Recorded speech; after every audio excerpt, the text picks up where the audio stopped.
afternoon, ma'am. So now we are going to discuss about the common nutrients, deficiency, and toxicity.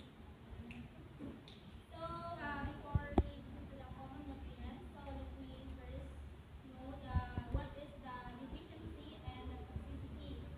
So kapag sinabing deficiency is yung kakulangan ng nutrients na kailangan ng halaman para sa malusog na paglaki.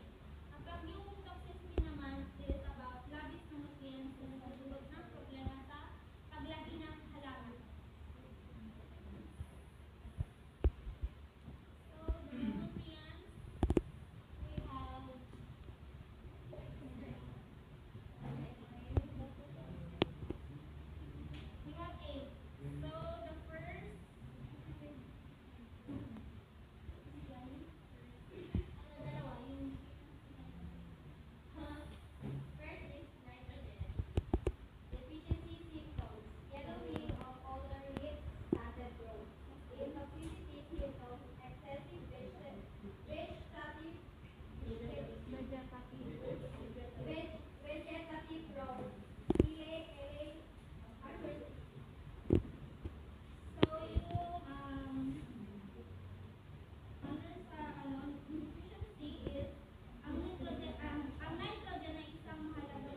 Narinig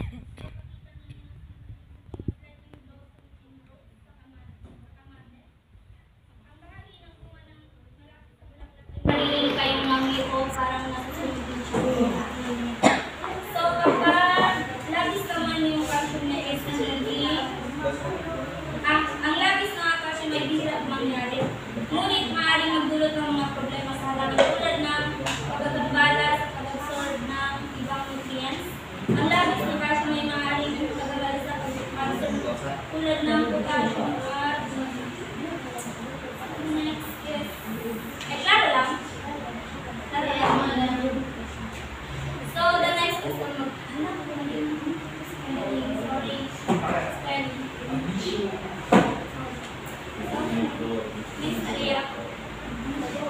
Magnesium.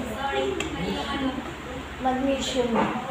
Yellowing between leaf veins of the leaves. And then the symptoms is where can antagonize calcium uptake. So yung magnesium naman is kapag kulang siya,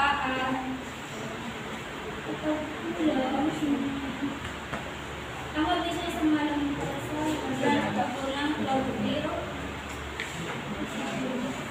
Kapag kulang ang magnesium, ang halaman ay hindi nakakapag-utos ng sapat ng chlorophyll, kaya ang mga dahon ay nagiging hilaw. So, alam niyo ba yung chlorophyll? So, yung chlorophyll is the green pigment in plant that help absorb sunlight for photosynthesis, allowing plants to make food and release oxygen.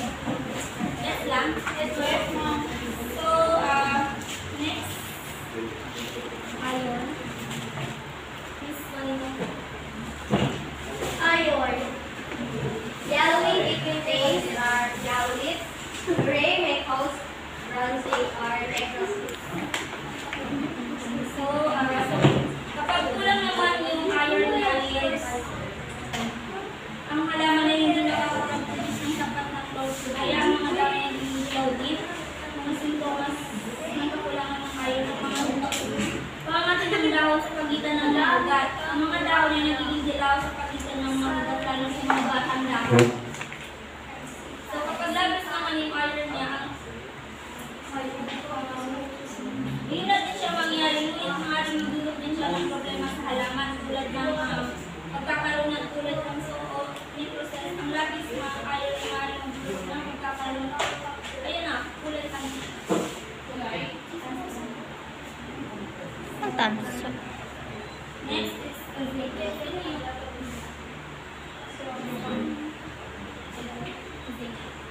So Z or ZN, the deficiency symptoms, we have the short internal sleep fluorosis. The toxicity symptoms, we have the can interfere with iron and phosphorus uptake. So, kapag kulang naman yung zinc niya is, yung maaaring masukitan ng mga molecular interface, ang mga tangkay nagiging maiksi siya, kaya ang halaman ay nagiging maliit o mas start to grow.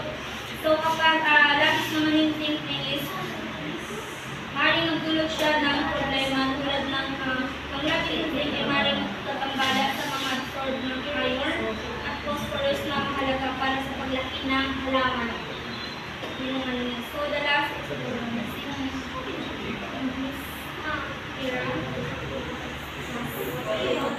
So, for the nutrients boron or the B, the deficiency symptoms may be deformed and poor seed set, and for toxicity, need to deep burn or stand burn. So, yung kakulangan naman ng boron is, ang boron ay isang mahalagang micronutrients para sa halaman lalo sa pagbuo ng mga bunga at buto. Kapag kulang ang boron, ang halaman ay maaaring magpakita ng mga deformidad na bunga. Ang mga bunga ay nagiging deformado o may abnormal na hugis. So, kapag labis naman yung boron niya, ay maaaring magdulot ng mga problema sa halaman tulad ng pagkasunog ng dulo ng dahon. Yan yung aming boron. So, that's all. So, do you have any questions? So, wala man tayo question. So, I have a question. So, sa nabanggit ko kanina,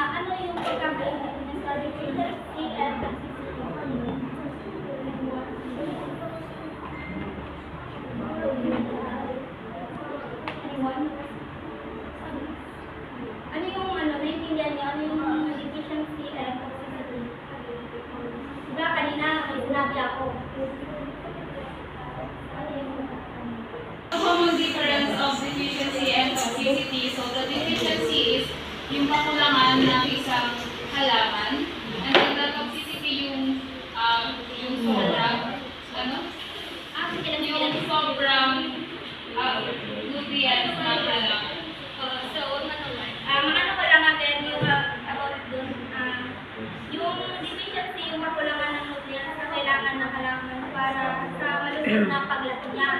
So, yung toxicity naman, yung labis na nutrients na nagdudulot ng problema sa paglaki ng halaman. So, that's all.